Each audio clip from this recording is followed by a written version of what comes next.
Muy buenas tardes, sean bienvenidos al Aula de Cultura del Diario Montañés y al Ateneo de Santander.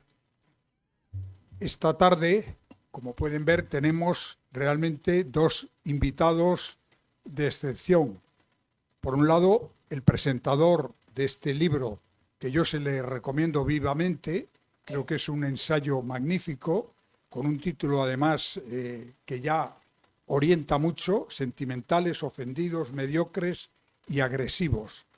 Y se refiere, luego lo explicará Juan Carlos, se refiere a nuestros jóvenes españoles, puesto que el libro es una carta a los jóvenes españoles, a estas generaciones que se incorporan ahora a la vida profesional. Y está con nosotros Alfonso Uxía, de todos ustedes conocido, y del cual yo no voy a decir nada más porque él, cuando ahora intervenga, ya nos lo dice todo. Yo únicamente sobre este libro, Sentimentales, ofendidos, mediocres y agresivos, sí creo que de verdad merece la pena, porque es un ensayo que va directamente a presentarnos y al mismo tiempo combatir todas estas nuevas filosofías, tendencias, historias que, una vez que el marxismo demostró su fracaso tras la caída del muro de Berlín, pues han ido apareciendo como nuevas formas de combate ideológico contra lo que todos entendemos como el mundo libre, el mundo en el que las leyes, la democracia son fundamentales. Un brevísimo repaso analiza, por ejemplo, el papel de las universidades, primero las americanas y ahora ya las españolas, en la construcción de este nuevo ámbito en el que nos movemos. Analiza esta política de la cancelación, que yo creo que está haciendo ya mucho daño y que también se está volviendo contra los que la crearon. Véase, por ejemplo, el caso de Neruda en Chile y algunos otros, el de Picasso en la Asamblea de Madrid, etc. Y también nos pone ante algunas de las contradicciones que tienen las propias ONGs y que yo creo que lo señala con mucho acierto y con mucho interés. Y explica las derivas, las consecuencias negativas que en ocasiones las buenas intenciones iniciales terminan produciendo. Aquello de que el camino del infierno está empedrado de buenas intenciones. Pero bueno, yo no quiero seguir hablando del libro porque realmente, insisto, es un ensayo muy denso, no es un libro grueso, sino un libro con una paginación normal, pero de verdad que hay que leerlo con calma, porque en cada página hay 2 o 3 ideas fundamentales. Y ya sin más, le paso la palabra a Luis, buen amigo, presidente del Diario Montañés, vicepresidente de este Ateneo y que ahora mismo pues ya toma la palabra. Muchas gracias, Manuel Ángel. Buenas tardes. Muchas gracias a todos por estar aquí. Hoy es un día especialmente privilegiado. Tenemos la suerte de tener aquí a 3 maestros del periodismo español. No exagero un ápice. Manuel Ángel Castañeda, Alfonso Uxía y Juan Carlos Girauta son 3 maestros del periodismo español, son 3 figuras del periodismo español. Los 3, en la faceta periodística, en los últimos años, se dedican a la opinión, no a la información, a la opinión. Y los 3, señoras y señores, queridos amigos, son independientes, casi nada. 3 periodistas independientes dedicados a la opinión, que se apartan por completo de la tibieza, que manejan el lenguaje de manera clara, terminante, rotunda, explícita y sin ambajes. Es un privilegio. Es muy raro que podamos tener la suerte de coincidir con estas 3 personas. Sé que hoy tengo que hablar más de Juan Carlos Girauta y lo voy a hacer ahora, pero me parecía obligado hacer esta entradilla porque, vuelvo a insistir, me parece que hoy estamos en una situación privilegiada los que tenemos la suerte de estar aquí y los que nos siguen por streaming, presidente, que no lo has dicho hoy, pero nos están siguiendo también por streaming. Bien, efectivamente, el acto de hoy se trata de la presentación del último libro de Juan Carlos Girauta, que es Sentimentales, ofendidos, mediocres y agresivos. Lo acabo de comprar hace escasamente 2 minutos. No lo he leído y, por lo tanto, si yo hablara de este libro, pues les estaría engañando. No lo he leído. Lo voy a leer con interés y lo voy a leer con gusto. Cuando esta tarde pensaba que tenía que venir a presentar a Juan Carlos Girauta, Juan Carlos, a lo mejor es un tema que no tiene nada que ver con el libro, pero como me ha venido a la cabeza y lo he estado rebuscando y remirando, pues tengo que hablar de él, que es lo que yo llamo el problema catalán. No lo llamo yo, es que es el problema catalán. Estaba haciendo un repaso de los hitos cronológicos. Allá por el año 2015, hace 7 años, empezó en la región de Cataluña, antes región europea, avanzada, ejemplo de laboriosidad, ejemplo de liberalismo, a la que daba gusto ir en cualquier época del año, la luz del Mediterráneo, era un emporio de riqueza. Me desharía en muchísimos otros elogios porque todos esos concurrían especialmente en Barcelona, aunque también en las otras provincias catalanas. Pues bien, como digo, año 2015, empieza una historia que se llama el proceso de autonomía de Cataluña. Año 2017, creo que fue en 2017, elecciones. Sale un nuevo gobierno en la Generalitat de Cataluña y se impulsa ese proceso de autodeterminación que ellos llaman procés, que genera que el 1 de octubre del 17 se haga una declaración de autodeterminación y que a partir de ahí se adopte por parte del gobierno español, en ese momento presidido por Mariano Rajoy, que dicho sea de paso, podía haber hecho mucho más de lo que hizo con esas mayorías que tenía, empieza a aplicar el 155. 2 años después, se procesa por parte de la autoridad judicial a una serie de personas componentes del gobierno. Año 19, la Sala Segunda del Tribunal Supremo celebra un juicio con todas las garantías. La Sala Segunda del Tribunal Supremo celebra los juicios con todas las garantías. No hay la más mínima excusa ni más mínimo recovejo. Y se produce una sentencia condenatoria de gravedad. Quizá no toda la gravedad que pretendían las acusaciones, pero de gravedad. España se convulsiona con esa sentencia. Fue un problema inaudito, insólito, singular, era la primera vez que ocurría.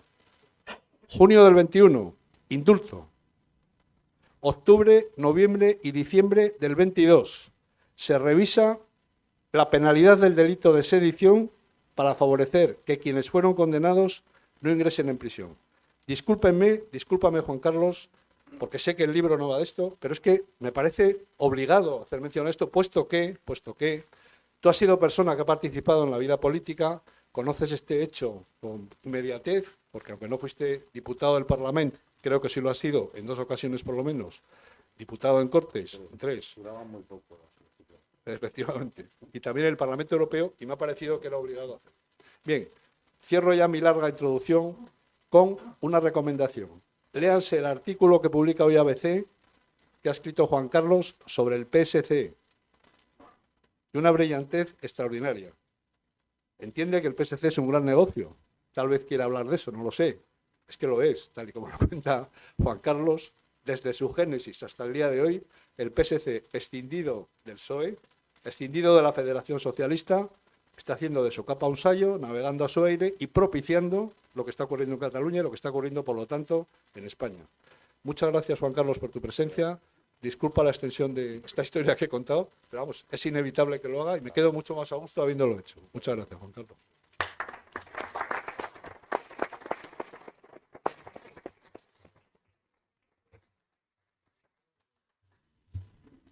Bueno, a ver cómo salimos de este trance.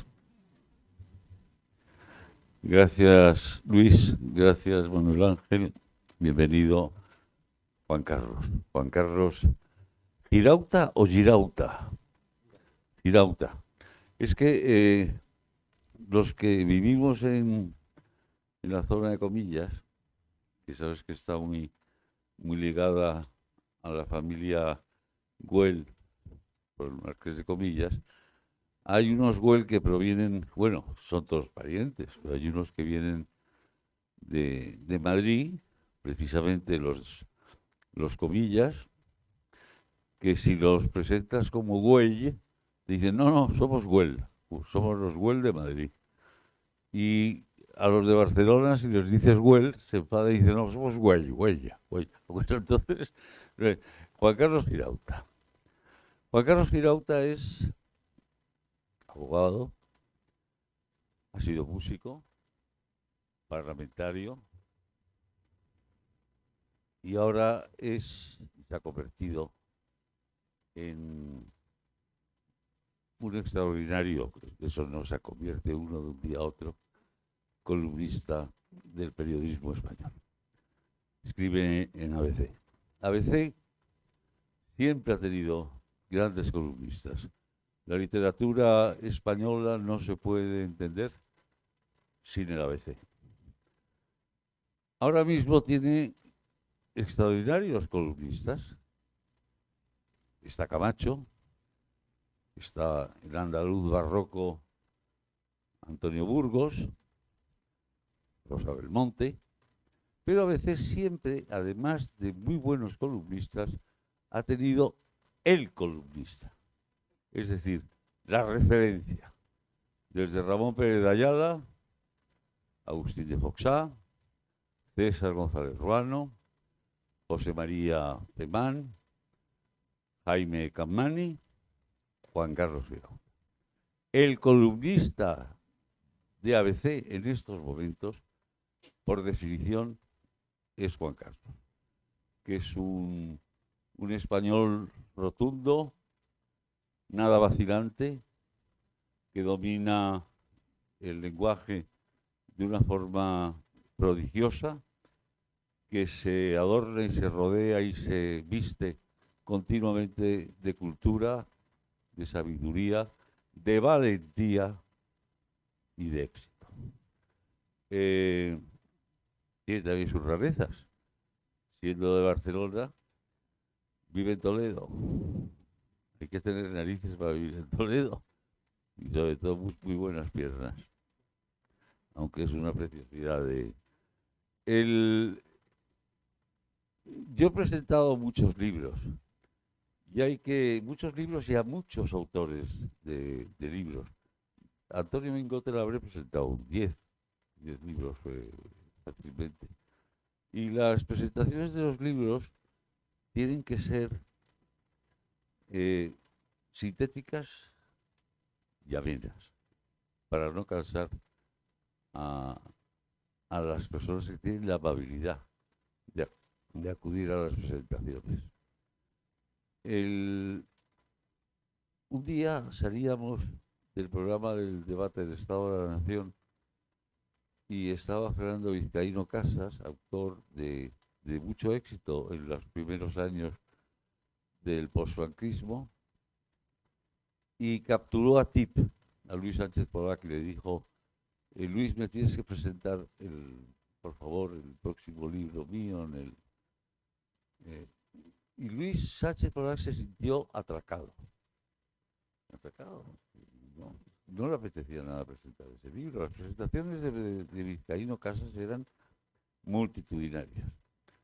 Y por fin no tuvo más remedio que presentarlo. Llegó Luis Sánchez Polac con una caja de cartón y con una carpetilla y empezó a hablar de los árboles caducifolios. Los árboles caducifolios le gustaban mucho más que los árboles de hoja perenne, exceptuando el alcornoque y la encina, los quercus, que eran árboles llenos de señoría, pero claro que le gustaban mucho más las hayas, los castaños, etcétera, etcétera. Y Vizcaíno miraba con estupor. Bueno, todos oíamos con estupor a Luis. Y de pronto dijo, perdón, que es que ha ocurrido una cosa muy, muy grave y muy desagradable. Es que dentro de unos días presento un libro sobre los árboles caducifolios. He confundido la carpeta y me he traído lo de los árboles y me he dejado en casa lo de Fernando.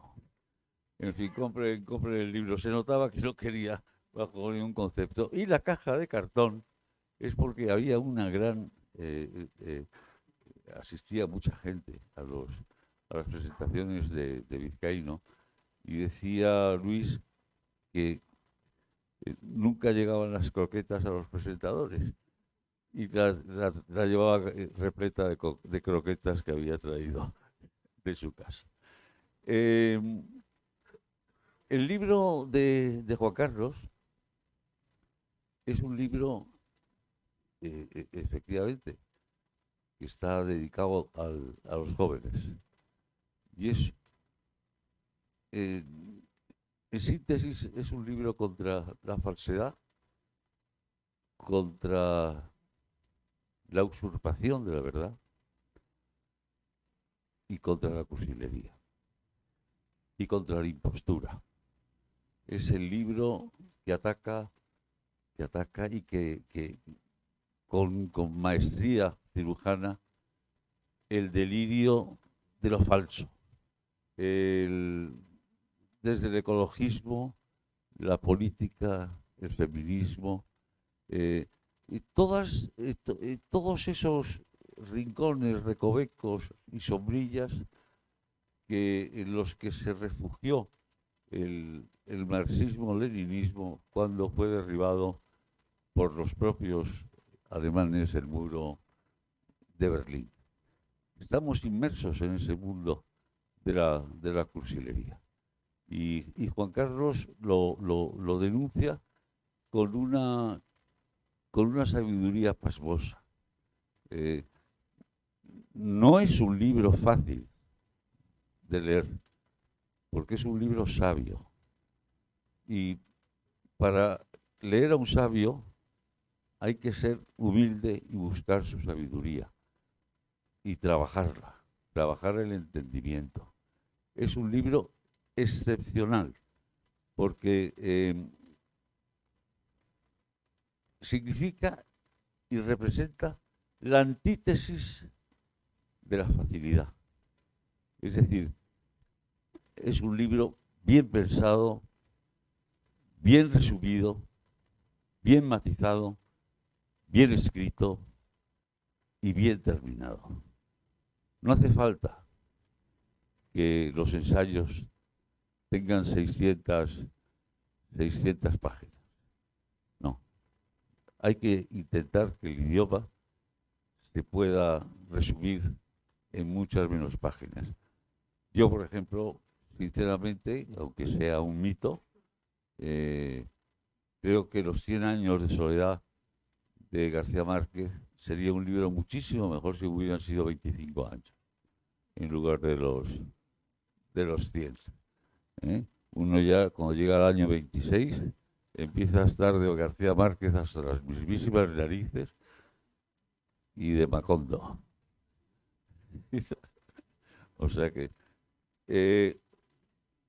están ustedes ante el heredero del columnista de ABC. Siempre hay uno que es la referencia de ese extraordinario periódico que ya ha cumplido, ya ha sobrepasado los 100 años. Y para ser el columnista de ABC, no un buen columnista de ABC, no un gran columnista de ABC, para ser el columnista de ABC hay que ser un genio de la literatura. Muchas gracias.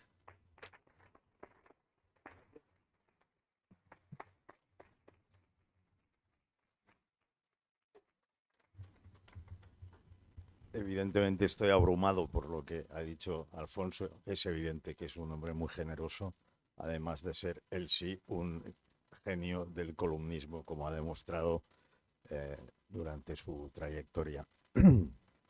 Para mí es un sueño estar aquí con este equipo de personas. Es un sueño, con Jesús Plainz, que está aquí también, por cierto, que es uno de los hombres que con más profundidad ha analizado el problema catalán. Yo diría el que más, de los que yo he leído, el que más profundidad ha alcanzado al analizar el problema catalán. Vamos a ver. Yo quiero ser corto, breve, porque lo que me gustaría es que hiciéramos una especie de coloquio, pero por otra parte me siento obligado a dibujar un poco cuál es el esquema de la intención y y del origen del libro. Yo en un principio quería hacer algo a la francesa, pero no la francesa de la época de la posmodernidad, sino un poco como distanciado, observando fenómenos extrañísimos que estaban sucediendo en el mundo en los últimos 8 años, diría. Y empecé a recopilar cosas y pensé, bueno, pues esto puede ser una cosa a veces reflexiva, a veces jocosa, y quedará un libro ameno. Lo que pasa es que al recopilar lo que parecían anécdotas, pues descubrí rápidamente que eso era categoría, no anécdota, ¿no? Y el afán analítico pues me impidió seguir con la idea de ese libro ligero y me impuse que se trataba de entender qué estaba pasando. La izquierda que se había conocido antes ya no existía. No existía en absoluto. Solo mantenían su etiquetaje de izquierda y nada más. Habían dejado de tener una cosmovisión más o menos relacionada con la justicia social, etcétera, ¿no?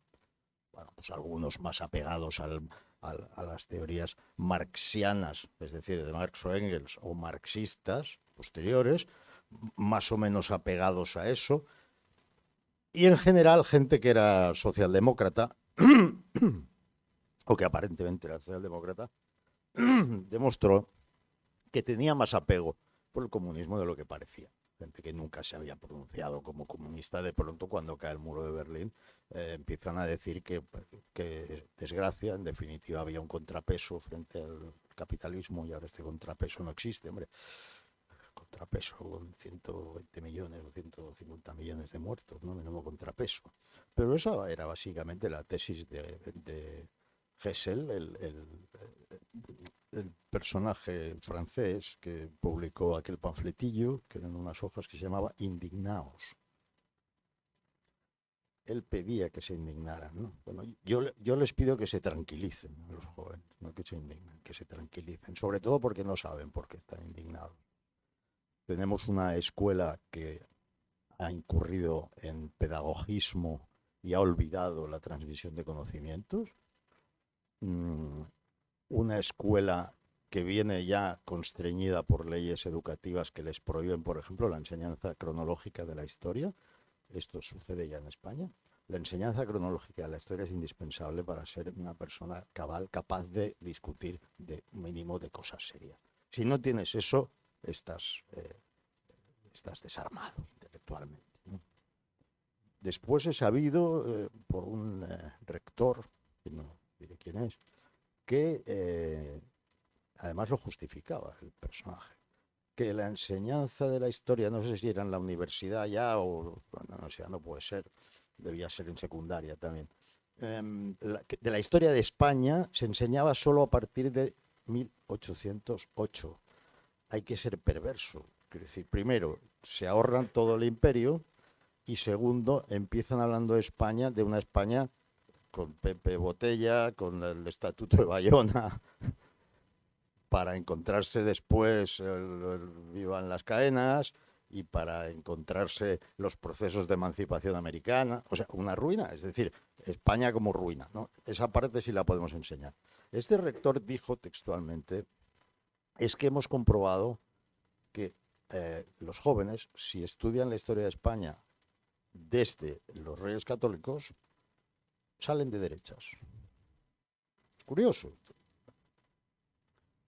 También es curioso lo que significa derecha para esta gente. Derecha es no ser como ellos. ¿Y cómo son ellos? Dicen que de izquierdas, pero no tienen nada que ver con la izquierda que conocíamos hace poco. Yo de joven fui de izquierdas. Yo dejé de ser de izquierdas a base de leer.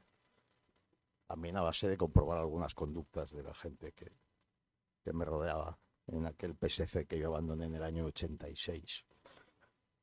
Pero les aseguro que, bueno, estaba muy politizado ya de muy jovencito, ¿no? Adolescente estaba politizado. Yo les aseguro que para que le tuvieran a uno por persona de izquierdas, en aquella época, uno tenía que haber leído ciertas cosas de tipo iniciático y tenía que manejar ciertos autores, ciertas expresiones. No era gratis. Hoy es gratis. Hoy uno dice, por ejemplo, pues que siente muy fuerte algo y ya está en la causa, ¿no? Entonces ya no se trata de tener una teoría que además pretendidamente era científica. El marxismo se presenta como, marxismo, Marx presenta su obra como socialismo científico.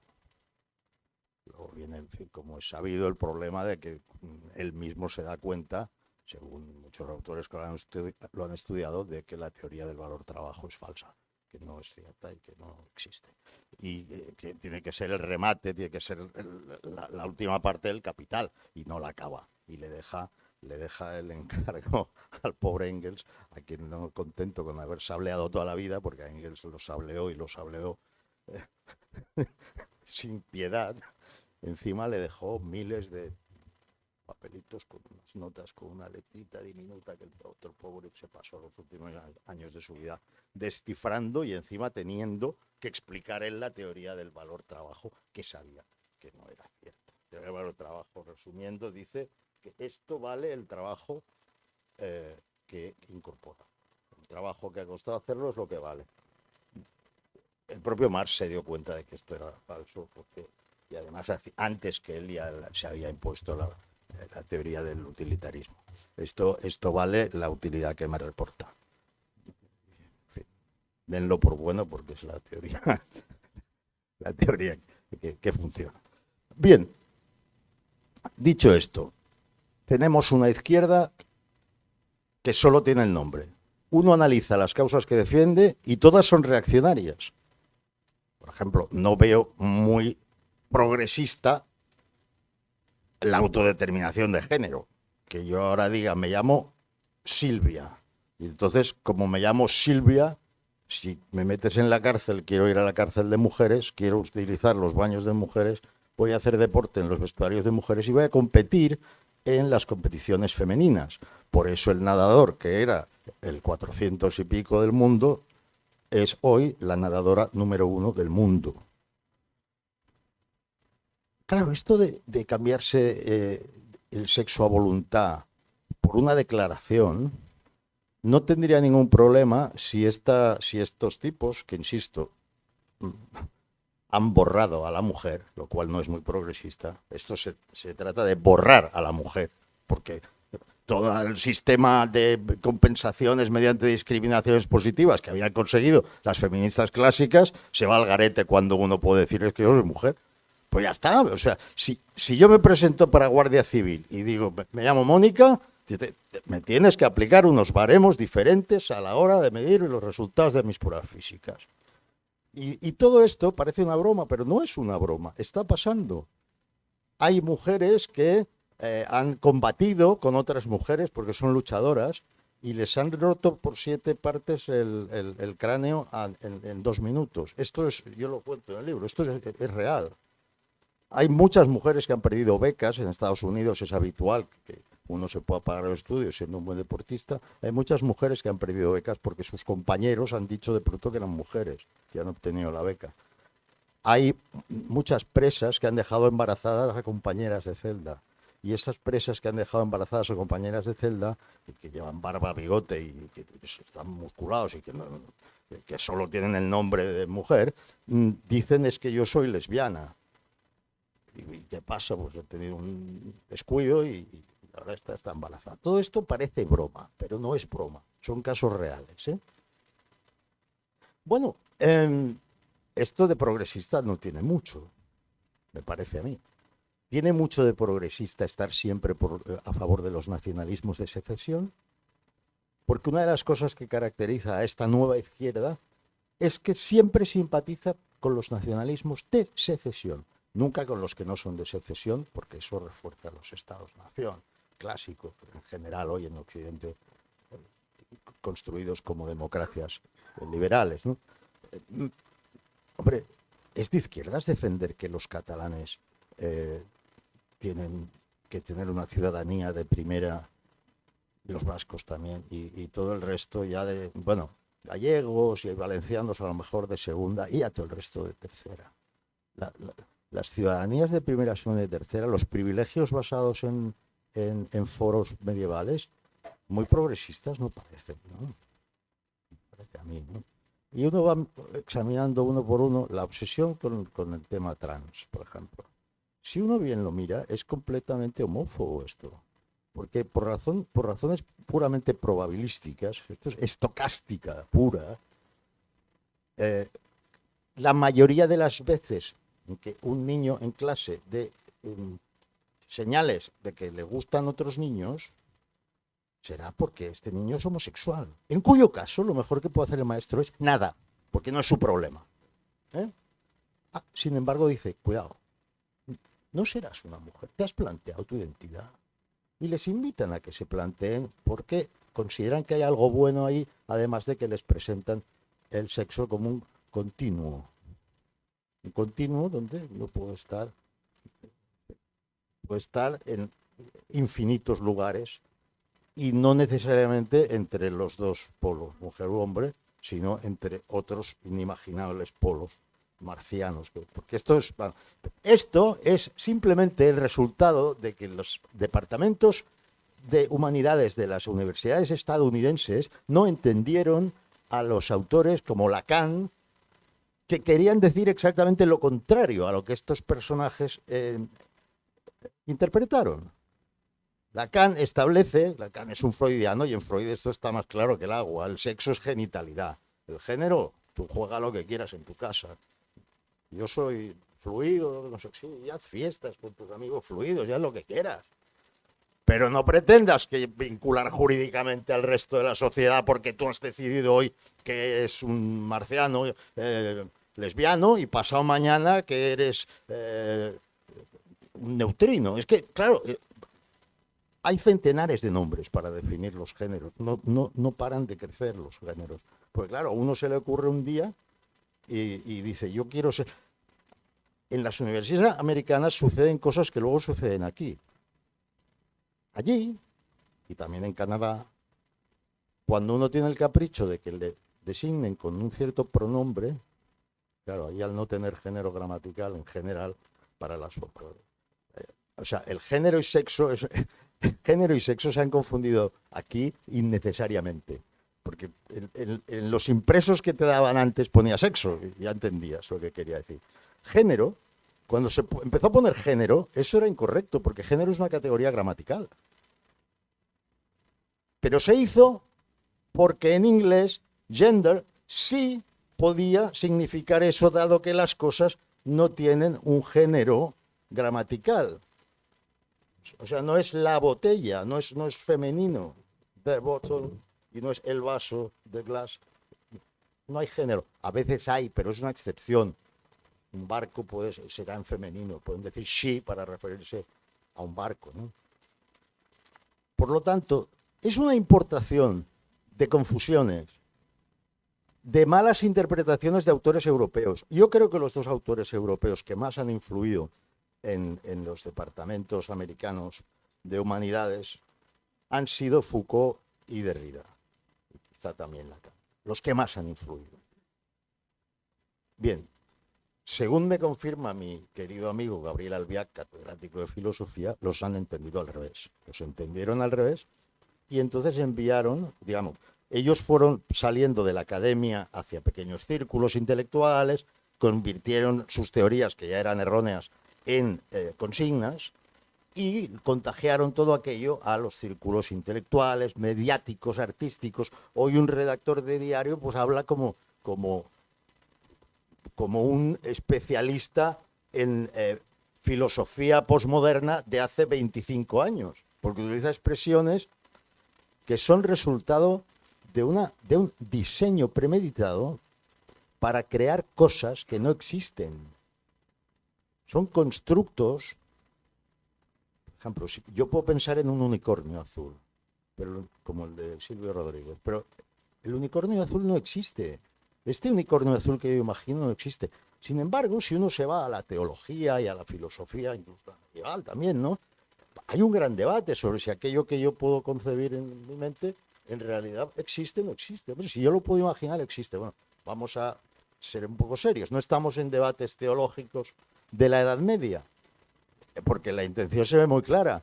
Yo, que me he dedicado a la política, incluso profesionalmente, sé muy sé muy bien, no se me escapa. A la primera sé lo que quiere decir Irene Montero cuando le dice a la derecha, ustedes en el PP promueven la cultura de la violación. Sé muy bien lo que quiere decir. La expresión está diseñada desde hace mucho tiempo y se utiliza para culpar de las violaciones a Occidente y a la gente que generalmente no viola. Ella, que va a ser culpable, lo digo porque la estadística no falla, ella va a ser culpable de violaciones, objetivamente, porque por su empeño en sacar la ley como la quiso sacar, hay violadores que han salido a la calle y hay otros que saldrán antes de lo que habrían salido. De hecho, muchísimos, centenares. Por lo tanto, dado que que la muestra es lo bastante grande, hay un número de años de libertad de violadores que se aplica el índice de reincidencia y ya tienes ahí las violaciones que cabe esperar por culpa de la ley de Irene Montero. Eso es objetivo. Sin embargo, ella dice, ustedes promueven la cultura de la violación y les lanza este artefacto, este constructo, esta cosa que no existe. Cultura de la violación hay en la India, en Pakistán, en Somalia, pero no como cultura de la violación, sino como resultado de una sociedad que mantiene atavismos en los que la mujer es una cosa. Bien, me estoy alargando demasiado. Ahora, es mejor que hablemos todos y que hagamos un coloquio. Lo que quiero decir es que la izquierda no tiene una cosmovisión ya, tiene muchas causas fragmentarias y estas causas fragmentarias tienen la particularidad completamente contraintuitiva de que cuando se suscribe una, se acaban suscribiendo todas. Es decir, es muy difícil encontrar un vegano que no sea a la vez indigenista. Es muy difícil que alguien que te dice que lo de los toros está muy mal, no piense también que estamos a punto de la catástrofe climática y que el planeta se va a destruir. Y si bien lo piensan, no hay ninguna razón para que alguien piense todas estas cosas a la vez. Pero piensan todas estas cosas a la vez. Ergo, hay un discurso articulador, que es exactamente el término que utiliza el señor que diseñó esta forma de alcanzar la hegemonía cultural, que se llamaba Ernesto Laclau, con su esposa Chantal Mouffe, que ya en el año 85 diseñaron esta estrategia declaradamente destinada a recuperar la hegemonía cultural. Y la han recuperado y la ostentan por méritos propios, méritos entre comillas, pero méritos propios y de méritos ajenos. Nuestra derecha, para ser de derechas, es muy materialista, parecen marxistas, se creen que todo depende de la economía. No, la gente no vota por razones económicas, la gente vota por razones ligadas al imaginario. Y ese imaginario está diseñado, moldeadito, y es simplicísimo. Gracias.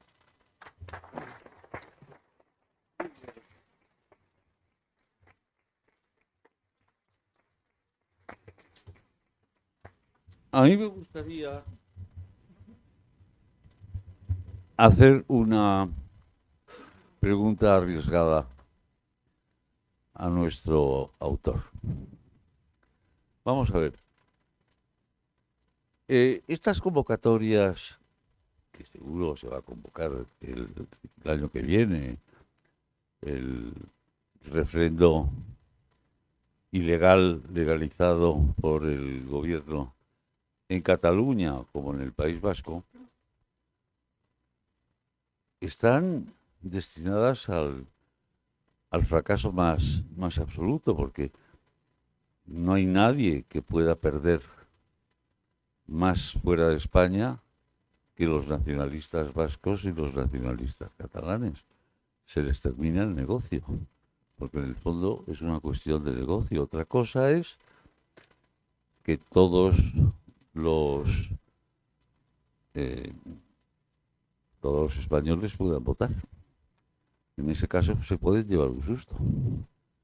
Vamos a ver si el referendo es legal, si todos los sujetos constituyentes, todos los españoles, tienen derecho a votar la independencia de Cataluña o la independencia del País Vasco. Los independentistas se pueden llevar el terrible susto de ganar el referéndum. Y entonces ahí se podía plantear una situación curiosa. ¿Cómo ves esa posibilidad, Juan Carlos? Es curioso, Alfonso, porque Eso lo sostuve yo en un debate, eran debates encarnizados los que yo tenía ahí en TV3, y lo tomaron a broma, hasta que vieron que yo no sonreía y lo estaba diciendo muy seriamente. Te diré más.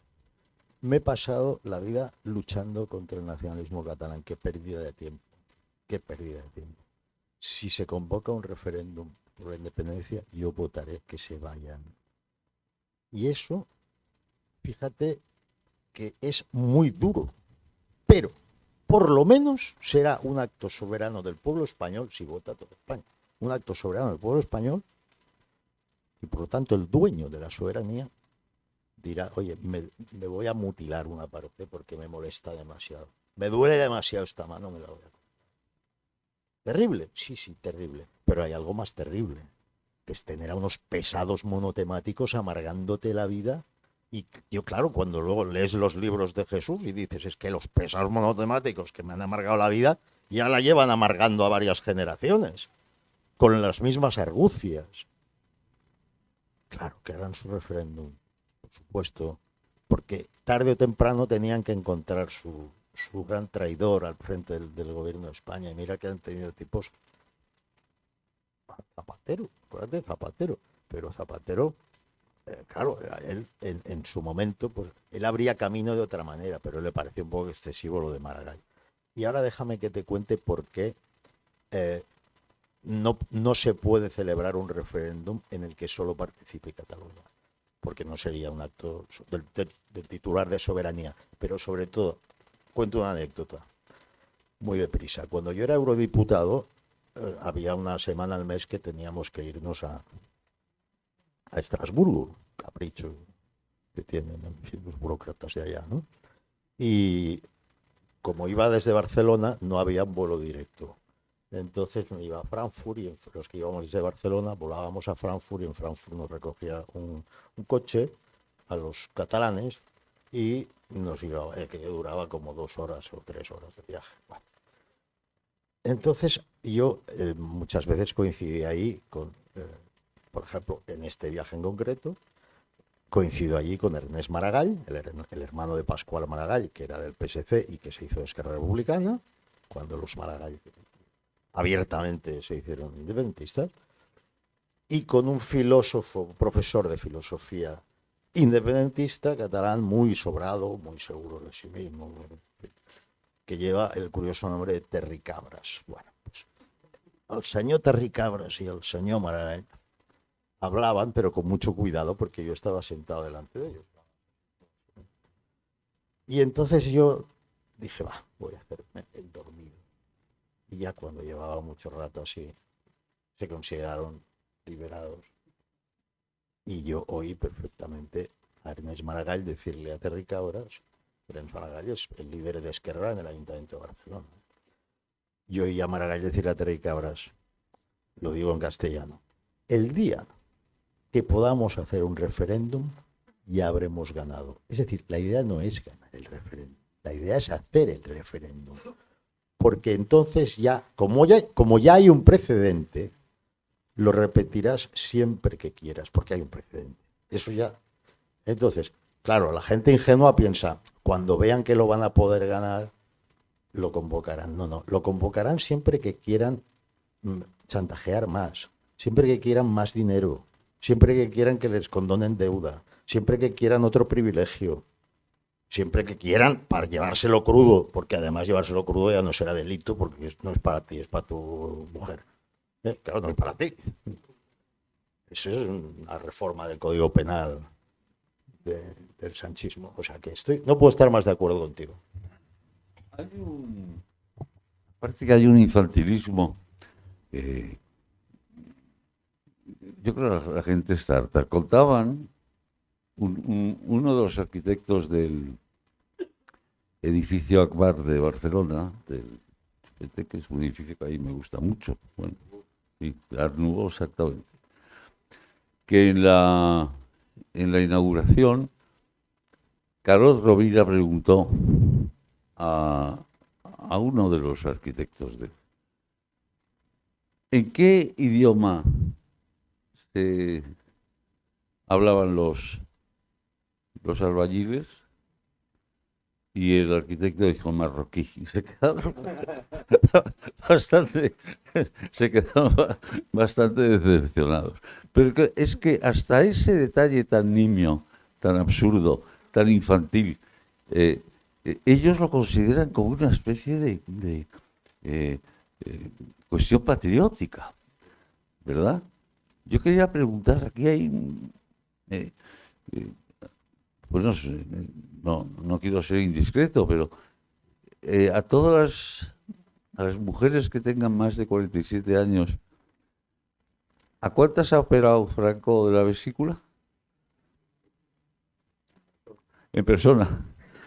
Porque ya saben que Carmen Calvo ha dicho que Franco quitó la vesícula a todas las mujeres de España.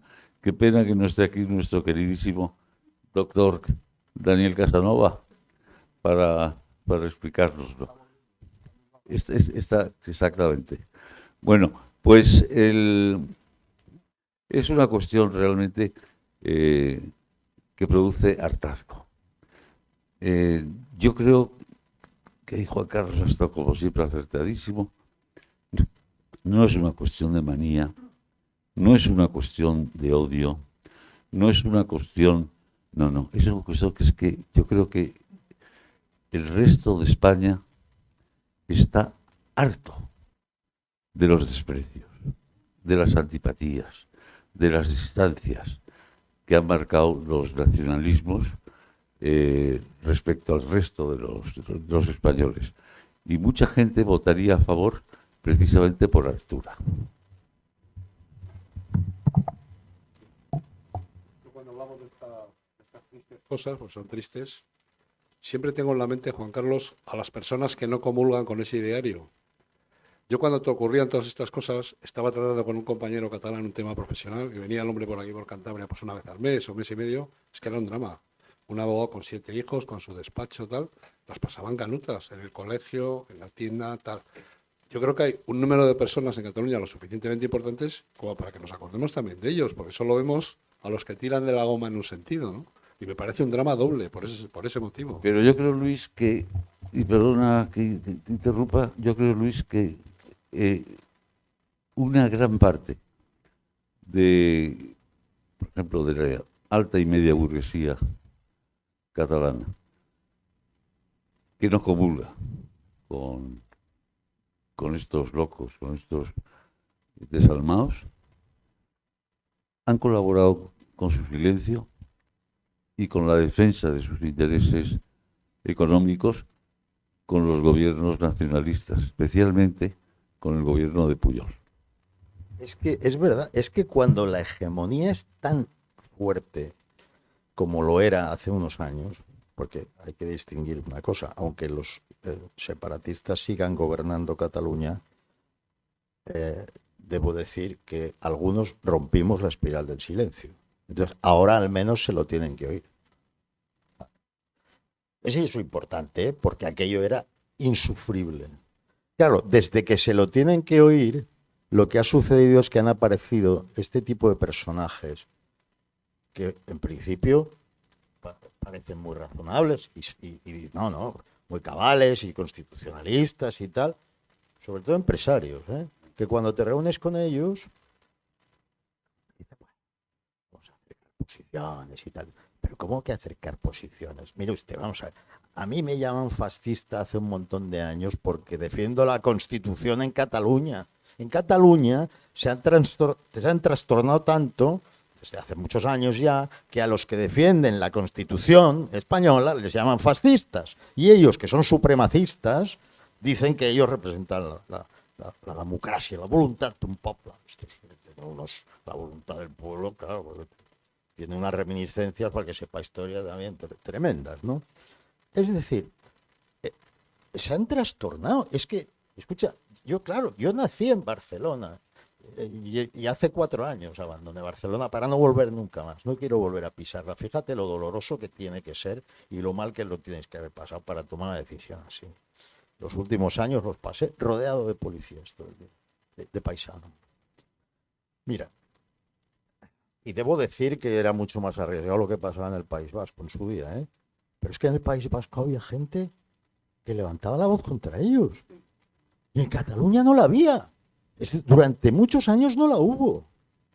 Entonces yo digo, bueno, una de las pocas cosas que conseguimos con los que hicimos Ciudadanos fue romper la espiral del silencio. Ya solo por eso digamos que, bueno, pues ya estamos justificados. Rompimos la espiral del silencio. Vale. Pero ¿qué pasa con toda esa gente que ahora les canta a las 40? Pasa que en las últimas elecciones autonómicas, por ejemplo, no fue a votar. No fueron a votar. Es un hecho que media Cataluña detesta a los nacionalistas, pero esta media Cataluña, en su mayor parte, se considera menos catalana. No acaba de sentir que las elecciones autonómicas vayan con ellos. Mucha de esta media Cataluña está encantada con la aculturación. Porque si tú tienes que el primer idioma de Cataluña, pero con ventaja, con mucha ventaja, es el castellano, ¿cómo es posible que la inmersión se aguante y solo protestan? Hombre, ahora protestan 1000 familias. No, tendrían que protestar centenares de miles de familias. Y se han callado. Dicen, no, es que claro, al que lo denuncia, le señalan a su hijo, lo amenazan. Sí, porque es uno, pero si son 500.000 familias, te aseguro que las amenazas van a cambiar de bando también, ¿eh? Claro, hombre, porque uno, yo conozco al padre del chaval de Canet, ¿no? Y las han pasado canutas. Y él, porque como es tozudo, él sigue. Lo normal es no seguir. Pero dice, no, pero ¿por qué tienes que estar solo cuando la mayoría piensa lo mismo que tú? Se hace una encuesta en Cataluña y dice, ¿cree que debería ser un sistema bilingüe o trilingüe o prefiere la inmersión? Resulta que el 80% dice, no, bilingüe o trilingüe. Esa es su opinión. Pero luego les imponen la educación en una sola lengua y se callan. ¿Por qué? Porque el otro reacciona muy mal. Los separatistas, si se les dice, hombre, al menos el 25%, que además es que lo ha dicho el Tribunal Constitucional o el Supremo, o sea, que es que además es obligatorio porque es una sentencia. Fascistas, tal, huelga de profesores, tal. Es que el otro reacciona muy mal. ¿Qué es lo que le ha pasado al Tribunal Constitucional hoy?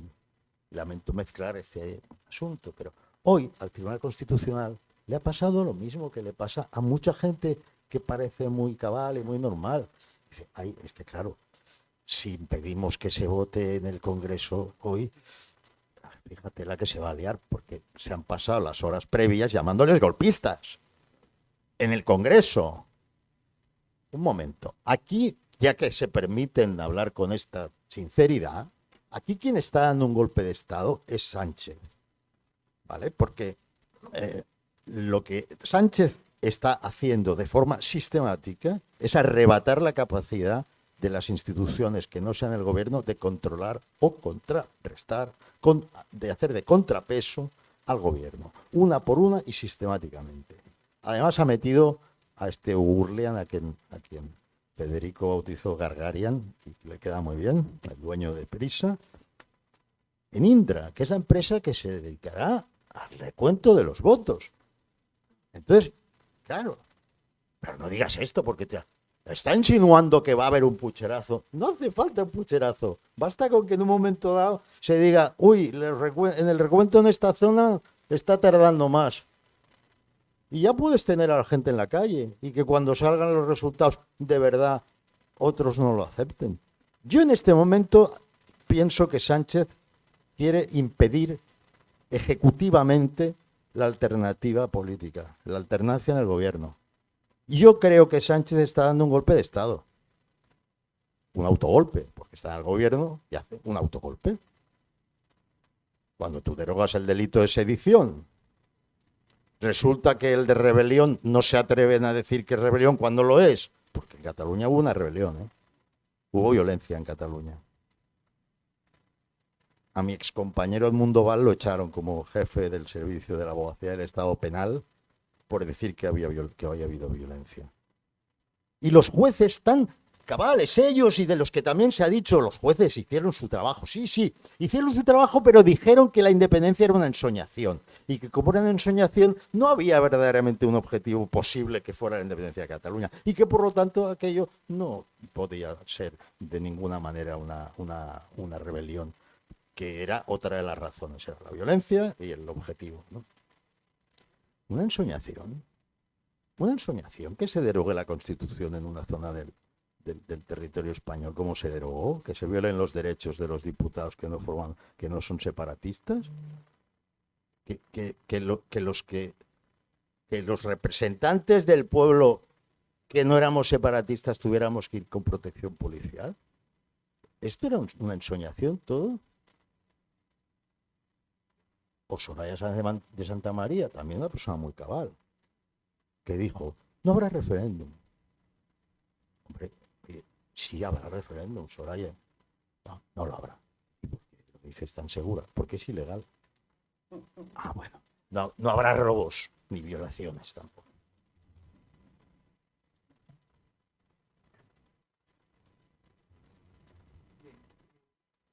Antes de darles paso a ustedes, yo te haría una última pregunta de esta ronda, que va en relación con el descrédito o la pérdida de capacidad de atracción de los políticos hacia la ciudadanía. Es decir, a mí me parece que cada vez más hay un desapego, y sobre todo en las jóvenes generaciones, de los ciudadanos respecto a sus representantes políticos. Crece la abstención en casi todas las elecciones y poco a poco va habiendo ahí como un desentenderse de lo que hacen los políticos sin estar de acuerdo con ellos, pero sin participar. ¿Cómo ves tú ese problema de esa desafección de la ciudadanía? Bueno, lo veo lógico. Quiero decir que si uno se mira los debates parlamentarios de mediados de los 70, pues aquellos señores sabían hablar, tenían elocuencia, sabían derecho, ¿no? Que eran legisladores, sabían derecho. Claro, a mí me tocó ser diputado. Mira que yo realmente me consideré muy honrado cuando dije, ahora soy mucho más que cuando fui eurodiputado, que fue antes. Eurodiputados está muy bien y pagan mejor, pero no me causó tanta impresión. Yo cuando fui diputado del Congreso me sentí honradísimo y encontré una foto que tenía con 18 años, cogido hacia un león de las Cortes, y me acuerdo perfectamente que yo pensaba, estaba empezando derecho, y yo pensaba, si algún día voy a ser diputado, qué maravilla, ¿no? Y eso pues lo viví, ¿no? Y dije, el Congreso tenía el valor institucional que tenía, y eso era solemne, y cuando yo juré defender la Constitución, la juré de verdad. Cuando entrara lo juré, pues los demás no juraban, pero tampoco juraban por la Constitución, juraban por las mujeres de Valencia. Me acuerdo una que decía, yo juro por las mujeres de Valencia. Es que tú no eres diputada, porque no has dicho la fórmula. Sí, lo aceptaron todo. Claro, a mí me tocó una época en que había varios expresidiarios allí de Podemos, en que Carolina Descansa, que es una señora muy fina, y de verdad lo es, vino con su bebé para hacer un número. Que por cierto el bebé era el que mejor se portaba de Podemos. Yo le decía que el bebé era de Ciudadanos, porque era buenísimo, no molestaba. Gente con camisetas, con lemas, que les decía, pero vamos a ver, que este es el Parlamento, ¿por qué te pones un lema en la camiseta? O sea, ¿qué se viene a hablar? O sea, no eres un soporte publicitario, eres un parlamentario. O sea, no solo no tenían la conciencia de la solemnidad. Oye, pues estos tipos, no quiero decir nombres propios, que podían pensar, soy un don nadie, no he hecho nada en la vida, pero mira, por una carambola del destino me he convertido en diputado. Pues oye, voy a dignificarme. No. Lo que hacían era rebajar la dignidad de la institución, siguiendo con sus maneras y con sus exabruptos y con sus insultos allí. Entonces, esa es una de las razones del descrédito de la política, una caída en la elocuencia, en el verbo, en las razones, en la seriedad. Luego también te diré una cosa, me sabe mal por la gente que aquí pueda haber del PP, porque oye, yo firmé, lo firmé yo, que era el portavoz del grupo, yo firmé el acuerdo de investidura de Rajoy. O sea, Rajoy fue presidente la última vez porque le firmamos, yo firmé en nombre del grupo un acuerdo de investidura. Este acuerdo tenía 150 puntos y los 150 puntos los empezamos a negociar en el momento en que firmaron 6 puntos que eran capitales. Dijimos, estos son los 6 puntos sine quibus non. ¿Los firmáis? Al cabo de una semana los firmaron. Entonces nos sentamos a negociar el acuerdo de investidura.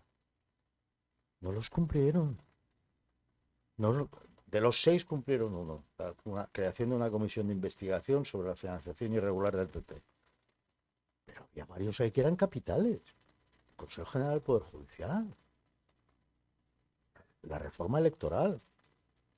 Cuando yo me senté para sesión de cumplimiento del punto tal, me senté con mi equipo delante de Rafa Fernando, que por otra parte es una persona a la que tengo muchísimo afecto, y él con los suyos, y ya me dijo directamente, es que esto no se puede hacer. Dije, lo has firmado, Rafa. Es que lo has firmado. Y Rajoy es presidente porque lo has firmado. No, pero ¿cómo vamos a aumentar la proporcionalidad? Es que no se puede hacer. Bueno, pues lo otro que firmaste en esta parte se refería a desbloquear las listas. No, es que eso no se puede hacer. Yo, pero entonces, o sea, me estás tomando el pelo, me estás engañando en mi cara, me dices que me has engañado. No, es que vosotros venís aquí de nuevas y queréis hacer cosas que simplemente no se pueden hacer.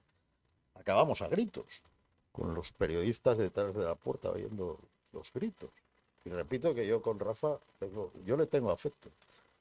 Pero el Partido Popular no iba a regenerar nada. Y nosotros queríamos la regeneración de verdad. ¿Tú crees que la gente no nota eso al final? La gente seria, que quiere la regeneración. Si los únicos que la queríamos fuimos sacudidos, nos dieron una patada y nos enviaron a nuestra casa, cosa que a mí me tranquiliza mucho, porque cuando uno ha intentado hacer algo por el bien público y te han dicho, no, por favor, no lo hagas, quedas exento de por vida de esa responsabilidad. O sea que... Pero así estamos.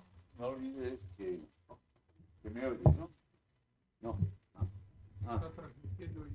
No, no hay que olvidar que José María Aznar le entregó, a cambio de los votos de Convergencia y Unión, le entregó a Pujol la cabeza de Vidal Quadras, la suspensión del servicio militar. Yo soy muy partidario del servicio militar. Eran unos tiempos donde se reunían españoles de todas las provincias y donde nadie era más que nadie y nadie menos que nadie. Y lo que es más grave, le cedió la transferencia total de la educación a la Generalidad de Cataluña por los votos que le permitían ser presidente del gobierno. Es decir, que muchas de las barbaridades que está hoy cometiendo la ultraizquierda han recibido un camino mucho más llano, también por culpa de las ambiciones personales de los políticos llamados conservadores. Sí, es que aquí se mezclan dos cosas. Por un lado, el fenómeno occidental que yo describo en el libro, que se refiere a esta fragmentación de causas, siendo una de las causas a las que se suma la nueva izquierda, los nacionalismos de secesión, que los ven con mucha simpatía, siempre, sistemáticamente. Hay una obsesión identitaria en la nueva izquierda, lo cual, de nuevo, tiene poco de progresista, porque el progresista, incluso si nos vamos a las raíces ilustradas, ¿no?, es la igualdad de todos los hombres, ¿no? Hombres en el sentido genérico. No hace falta que diga hay mujeres, aquí ya nos entendemos. Aquí sabemos castellano, ¿no? Bueno, la igualdad de todos los hombres ante la ley y estas cosas, ¿no? Este es un fundamento de la democracia liberal que está desapareciendo. ¿Por qué? Porque lo que importa son las identidades. Y dependiendo de tu identidad o de la forma en que, voy a usar el lenguaje que usan ellos, intersecciones tus identidades, tendrás unos derechos u otros. La ley te tratará de una forma o de otra. Pero ¿qué tiene esto que ver, no? Bueno, de nuevo, esta idea. Así que hay el fenómeno occidental que favorece eso y luego está el fenómeno específicamente español en el que se juntan varias cosas. Una es el diseño del título 8º de la Constitución, que no es bueno. Otra es la deslealtad de Pujol y compañía. Otra es no quiero decir cobardía, que quizás demasiado, el desentendimiento de la Cataluña a la que esto le suponía la aculturación y el trato. Oye, se aquietaron, lo asumieron, la mayoría lo asumió. Luego el hecho de que un partido nacionalista hasta la médula, como el PSC, consiguiera ser, lo cuento hoy en ABC, consiguiera ser una excepción en el programa de Alfonso Guerra, que se cumplió a rajatabla, salvo con el PSC. Alfonso Guerra dijo todos los partidos socialistas de España, lo dijo en 77, cuando demostró los votos, los escaños que era capaz de conseguir el PSOE, que no tenía a nadie 3 años antes.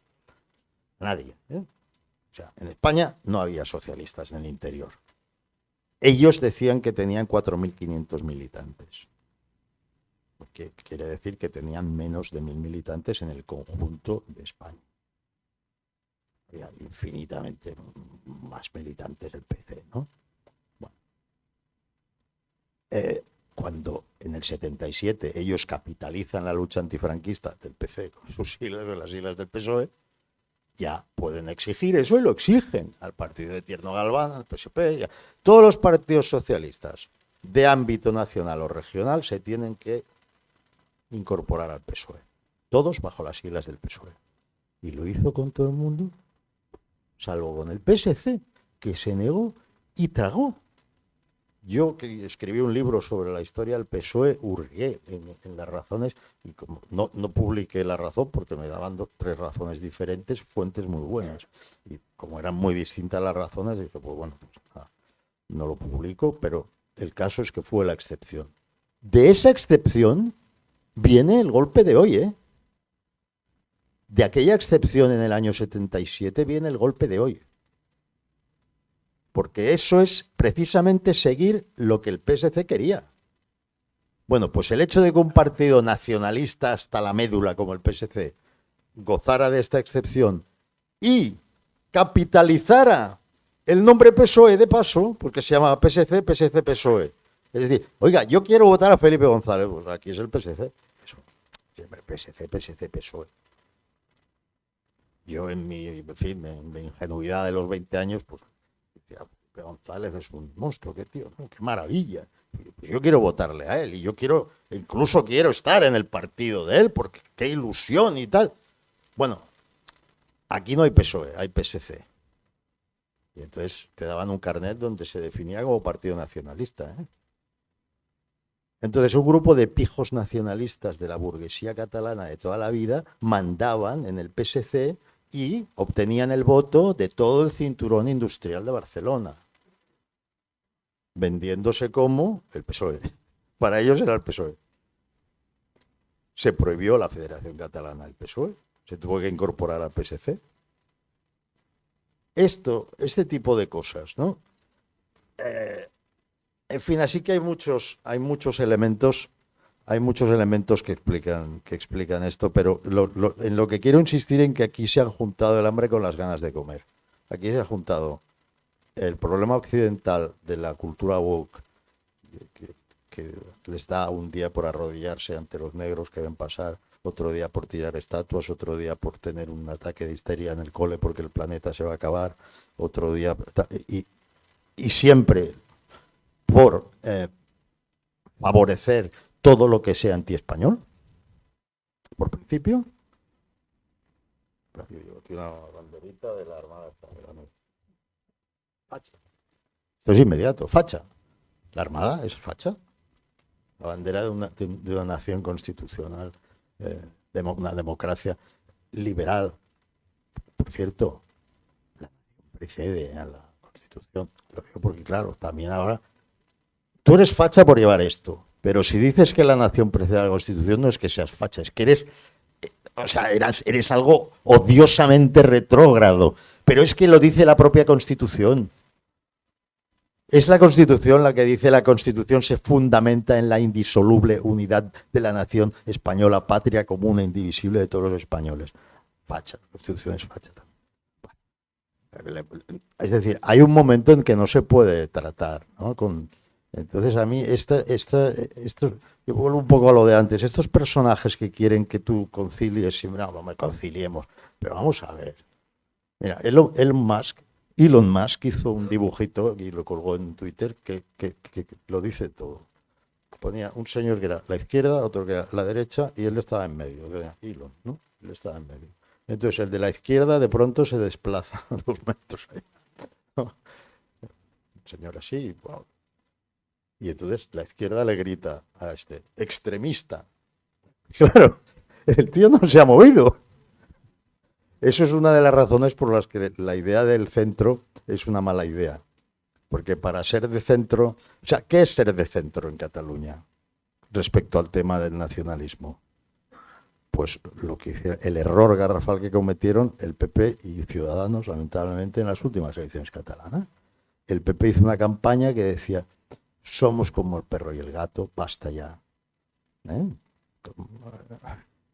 ¿Cómo que como el perro y el gato? ¿Qué perro y qué gato? O sea, yo soy un ciudadano normal que quiere llevar una vida normal, me han dado un golpe de Estado, me tengo que proteger. ¿Qué perro y qué gato? Me estás poniendo al mismo nivel, me estás insultando.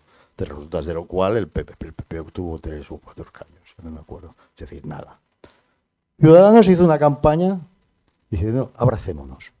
¿Cómo que abracémonos? ¿Abracémonos a quién? Porque pues, yo con un amigo o con una amiga ya me abrazo si quiero. Lo que me estás diciendo es que me abrace con los que han dado el golpe de Estado. Y con los que me hacen la vida imposible, abrázate tú, que es lo que le dijeron a Inés. Y por eso se saltó de 36 escaños a 6 escaños. Así que, en fin.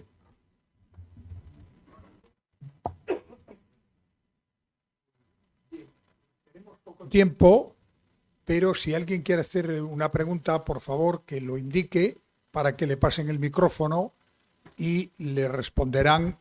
Y también recordarles que ahora mismo, en cuanto terminemos esta intervención en la presentación de este libro, el autor, Juan Carlos Girauta, estará encantado de firmar ejemplares y lo hará aquí en el momento en que terminemos. Y que sepan que en la entrada se están vendiendo ejemplares de este libro que yo, vuelvo a insistir, se los recomiendo encarecidamente.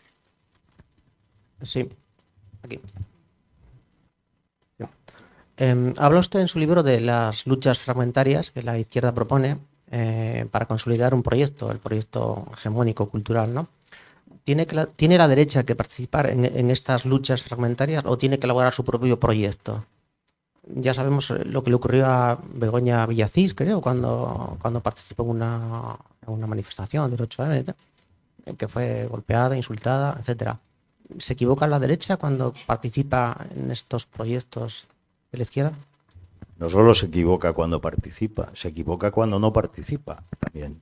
Es decir, lo que tiene que hacer la derecha es crear su propio marco mental, invitar a la gente a sumarse a sus propias premisas, usar su propio lenguaje. Mira, tú vas a perder en un contexto de hegemonía cultural tan bestia como hay ahora de la izquierda. Tú vas a perder siempre cualquier debate con un izquierdista, aunque sea un piojoso analfabeto. ¿Por qué lo vas a perder? Porque, no tú, si eres un derechista normal o una persona que no es de izquierdas, normal. Porque aceptas el marco de debate que se te pone. Porque das por buenas las peticiones de principio, las premisas que vienen implícitas, las das por buenas. porque te sumas al lenguaje que usan ellos, porque les das algún valor a expresiones sobre cosas que no existen. Refugiados climáticos, no existe eso. No existe. Entonces tú no puedes discutir sobre refugiados climáticos. Si te dicen los refugiados climáticos, no puedes decir, bueno, claro, es que tal. No, has de decir, no existe. No hay tal cosa. Violencia política. Violencia política es una expresión, no es que no exista violencia política. Lo que existe es una intención de describir las críticas cuando son hacia la izquierda como violencia. Sobre todo si son hacia mujeres de izquierdas, porque siempre lo dicen ellas. Tú criticas el viaje de la ministra y sus amigas a Nueva York y lo que dijo una de las hermanas Serra fue: esto es violencia política. Una señora diputada de Vox le dijo algo muy desagradable a la ministra y ella dijo: esto es violencia política. No, esto es un comentario desagradable, pues no tan desagradable como el que le hicieron a Ana Botella cuando Pablo Iglesias dijo que era lo que era porque era mujer de. Pues igual de desagradable. Pues que hay gente pues que a veces pues puede hacerte este comentario, pero violencia no es. La derecha no dice al otro cuando le critica esto es violencia. La izquierda sí. ¿Qué te está diciendo con eso? Te está diciendo que cabe la legítima violencia. Te está diciendo que a tu crítica se puede responder con violencia. Es decir, a las palabras ellos pueden responder con violencia. Porque previamente han catalogado de violencia política la crítica a ellos. Porque ellos son buenos y sus causas son las causas de la humanidad. Por lo tanto, si tú rompes su marco, niegas sus premisas, no usas su lenguaje y cuando usan expresiones sobre cosas que no existen o que quieren decir algo tan terrible como esto, lo denuncias, entonces no te ganarán. Pero amigo, la persona que va a ser, si hay suerte, el próximo presidente del gobierno ha dicho que no quiere hacer guerra cultural. Yo sí quiero hacer guerra cultural. Yo acabo de crear una asociación con Marcos de Quinto y con Esperanza Aguirre, con Alejo Vidal Cuadras, con Daniel Lacalle y otras personalidades para la guerra cultural. No lo disimulamos, sí, guerra cultural. Entonces dice, uy, guerra, qué palabra, no, coge el diccionario. Hay 3 acepciones de las 5 de guerra que no implican violencia. Ah, claro, dice, no, la batalla, ¿no? Es que batalla sí que tiene acepciones básicamente violentas. Pero me da igual, batalla de las ideas, combate de las ideas, guerra cultural, llámale como quieras. Pero es que, fijo, que es un hombre que vale mucho, pero esto no lo ve. Esto nosotros no entramos en la guerra cultural. Bueno, pues te van a ganar siempre, porque es la hegemonía cultural de la izquierda la que hace que a la mínima un gobierno de la derecha caiga. Por ejemplo, un juez sin escrúpulos mete una morcilla con una afirmación falsa en una sentencia sobre un tema que no tiene que ver con ella, y ese presidente cae, y cae el gobierno, y llega un gobierno apoyado en los exetarras de antes, en los que anda el golpe de Estado, en toda la calderilla. Sin embargo, tú puedes tener a la gente encerrada en su casa con estados de alarma inconstitucionales. Puedes venderles la moto obvia de que el paro está bajando porque has sacado del paro a los que están en paro, pero hay 3 meses al año que sí trabajan. Los has sacado por primera vez, claro, y han bajado las cifras de paro. Puedes poner obscenamente a un alto jefe militar a decir que vamos a perseguir las críticas al gobierno en las redes.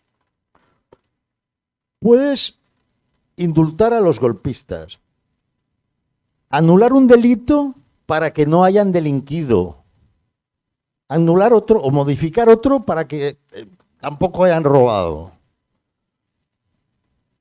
Pactar, tener como socios principales a 2 expresidiarios. Uno que es un exmiembro de ETA y otro que encabeza una asonada. Y no caes. ¿Y por qué no caes? Porque la hegemonía cultural es de ellos. Dicen, no, pero la economía, como gestionan mal la economía, caerán. La gente se puede estar arruinando y muriendo de hambre. Y si el gobierno de los que tienen la superioridad moral les dice esto es culpa de la derecha, que impide nuestras reformas y nos pone zancadillas y la gente le seguirá votando. Y era maldito PP, maldito Vox. El verdadero problema, el verdadero peligro es Vox. Oiga, que Vox no ha gobernado. No está ahora de vicepresidente de un gobierno autonómico. ¿Qué me está contando? El verdadero peligro es Vox. El verdadero peligro, de momento, son ustedes, ¿no? Por eso la hegemonía cultural hay que combatirla. Y quiero aclarar, en el libro lo digo, que nosotros no queremos hacer, cuando digo nosotros, ahora ya hablo de los de Pie en Pared, porque este libro es el que dio origen a la asociación Pie en Pared. Nosotros no queremos arrebatar la hegemonía a la izquierda para que la tenga la derecha, que se la trabaje ella. Queremos arrebatarle la hegemonía cultural a la izquierda para que lo hegemónico sea la cultura democrática. Que la gente tenga un cierto sentido de lo que ha pasado hoy. Si la hegemonía fuera de quien la merece, es decir, los que defienden unas reglas del juego justas, pues hoy sería inconcebible. Pero como ellos son los buenos, pueden decirlo todo, pueden decir que el Tribunal Constitucional son golpistas con toga, pueden amenazar, nos vamos a un escenario que han amenazado, no me acuerdo el término que han utilizado, pero... Así que, claro que hay que hacer, o sea, hay que participar, pero no en el sentido de ponerse en la fila de ellos, no, en el sentido de ponerse enfrente de ellos, porque si no, nunca se encuentran en el obstáculo.